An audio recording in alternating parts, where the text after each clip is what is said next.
Hello everyone and welcome to our presentation. Before we begin, we would like to take a moment to acknowledge that we are gathered on the traditional lands of indigenous nations. We recognize and respect our enduring relationships that indigenous people have with this land, and we honor the deep connections to it. So today we are going to take you on a historical journey through history, exploring the deep connection between indigenous people and the lands. Will start long before European contact, in the times of thriving indigenous communities who lived in the harmony with nature. Here, beside this river, we can see the vast natural beauty that indigenous people have always respected and relied upon. Before the arrival of Europeans, indigenous communities lived sustainably off the land, deeply connected to the rivers, forests, and lakes. For thousands of years, these landscapes were the home to indigenous peoples, places of ceremony, healing, and survival. Rivers like this, one way central to their ways of life, serving as pathways for travel, trade, and sustenance. They fished, hunted, gathered, and harmony with the seasons. The stories and wisdom of indigenous peoples are often passed down through generations, reflected in the art, oral traditions, and spiritual practices. These communities had a strong understanding of the lands, using resources in a way that preserved and respected nature. But these peaceful ways of life would soon be disrupted. Colonization, treaties, and forced assimilations through residential schools would forever change these ancient ways. However, the spirit of resilience and connections to the land remains strong in indigenous communities today.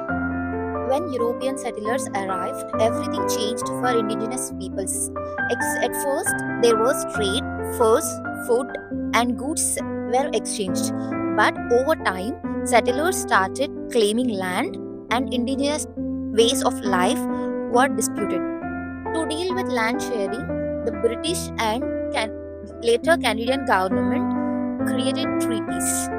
We were supposed to be agreements promising land protection and resources to indigenous nations in exchange for peace and cooperation. But many of these treaties were unfair, misunderstood, or outright broken.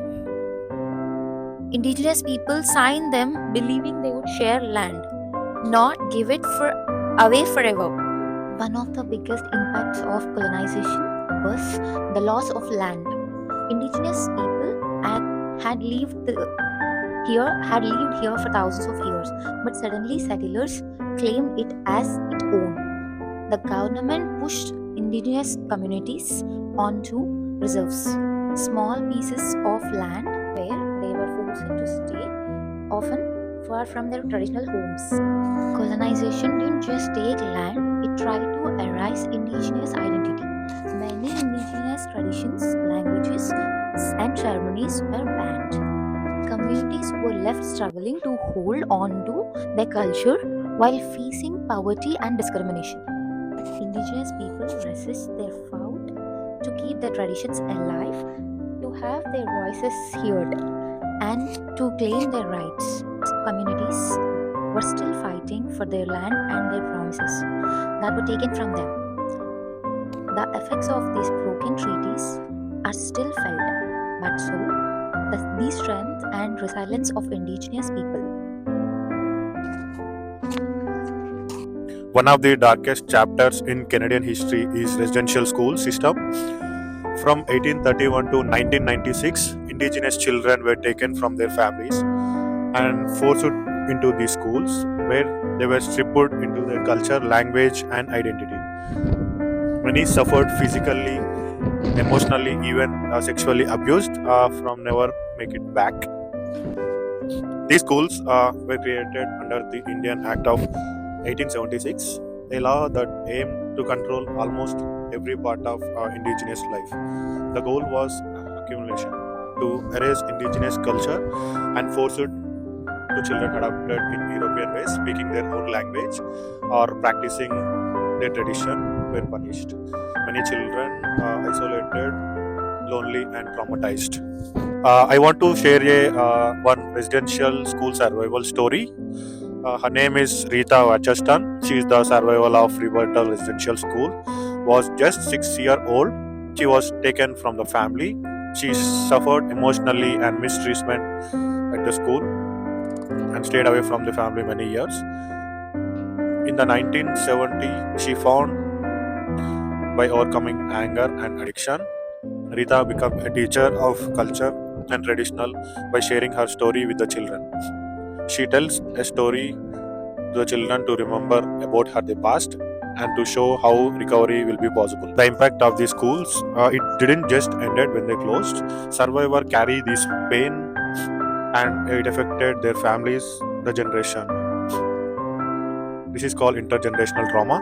The effect of this experience to their children and their grandchildren. Today we remember the children who never made to the home, all of the survivors who carried these stories, and the communities working to reclaim their languages, cultures, and traditions. The truth of this history must be known so that reconciliation can be truly happen. The effects of colonization and residential schools, they didn't just disappear when the schools closed. Indigenous communities are still fighting for justice, recognition, and rights. That's where truth and reconciliation, advocacy, and land back movements come in. Truth and reconciliation started in 2015 when the Truth and Reconciliation Commission released 94 missed calls to action, outlining the steps to repair the harm done by residential schools and systematic racism. But real reconciliation means more than just apologies. It means action. Indigenous activities and police are pushing for change through advocacy, whether it's for fighting for clean drinking water on reserves, protecting sacred lands, and demanding justice for missing and murdered indigenous women. The movement is strong and growing. One of the biggest issues is land. The land back movement is about returning the control of traditional territories through indigenous people. It's not just about physical land, it's about self determination, cultural preservation, and the right to manage their own resources. Across Canada, we've seen victories, land and return policies change, and ingenious led conservation effort. But there is still a long way to go. Through reconciliation means listening to indigenous voices, supporting indigenous businesses, and educating ourselves about this history. The future depends on our actions we take today. Indigenous culture has always been rich with storytelling, music, and art. These traditions have helped indigenous people keep their identity alive. Colonization, oppression, and forced assimilation. Today, indigenous artists, musicians, and writers reclaimed their own rights and shared their story with the world. Music plays a powerful role in indigenous culture. Artists like Dutcher, who blends the traditional music into classical music, or a tribe called a tribe, who makes electronic piano sounds with, are keeping indigenous alive and in modern culture. Their music speaks about regionalization, history, and identity. Art is another way to indigenous express their stories, whether it's through beadwork or paintings or murals. Indigenous artists use their work to share their stories and culture and fight for justice. Indigenous preachers or writers like Richard and Cherry bringing their indigenous perspectives into main literature. Looking ahead, future of indigenous culture is bright. More indigenous artists are named. More people are learning about indigenous culture and beauty of indigenous culture and land. Supporting indigenous artists, musicians, and writers in a way we can all contribute to be colonization and ensure these voices continues to be heard for generations to come.